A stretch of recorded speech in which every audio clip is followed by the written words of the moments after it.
Karimnagar mayor గా BJP నుంచి కొలగాని శ్రీనివాస్ పేరు ఖరారైంది. ఇక డిప్యూటీ మేయర్ గా సునీల్ రావును ప్రతిపాదించింది పార్టీ.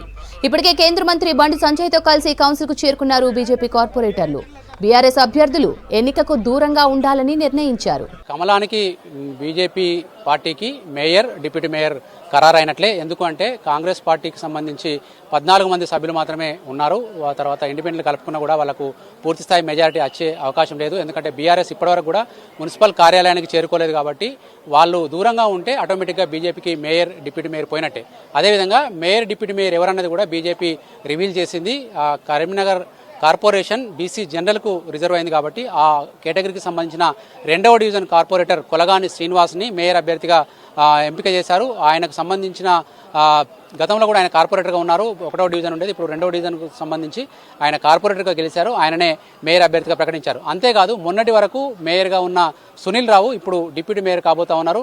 ఆయన పేరును కూడా మనకు ఎన్నికల అధికారికి ప్రకటించారు. ఇప్పుడు వీళ్ళిద్దరు కూడా మన కరీంనగర్ బీజేపీకి సంబంధించి కొత్తగా బీజేపీ తొలిసారిగా ఒక మేయర్ పీఠాన్ని కైవసం చేసుకోబోతుంది. ఆ మేయర్ పీఠంలో కొలగాని శ్రీనివాసు, డిప్యూటీ మేయర్గా సునీల్ రావు ఖరారయ్యారు. కాకపోతే ఈ ఈక్వేషన్లో చాలామంది పేర్లు తెర మీదకి వచ్చినాయి. ఆ తెర మీదకి వచ్చినా కూడా వాటన్నింటినీ కాదని ఈ 2 పేర్లను బండి సంజయ్ ఖరారు చేసినట్టుగా తెలుస్తోంది.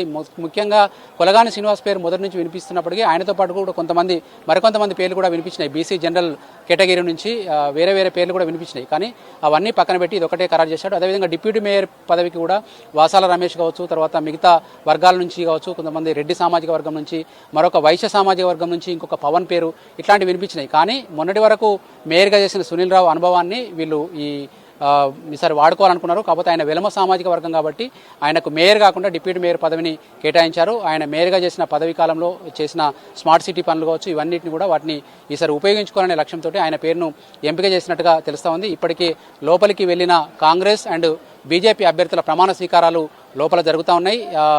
ఇండిపెండెంట్ అభ్యర్థులు కూడా కొంతమంది వెళ్తా ఉన్నారు లోపలికి. తర్వాత ఇప్పటికే కాంగ్రెస్ తరఫున ఎమ్మెల్యే కవ్వంపల్లి సత్యనారాయణ కూడా వెళ్లారు. నిన్న మొన్న చేసిన ప్రయత్నాల గురించి ఆయన మీడియా అడిగినప్పుడు ఆయన ఇదంతా ఊహాగానాలని కొట్టేశారు.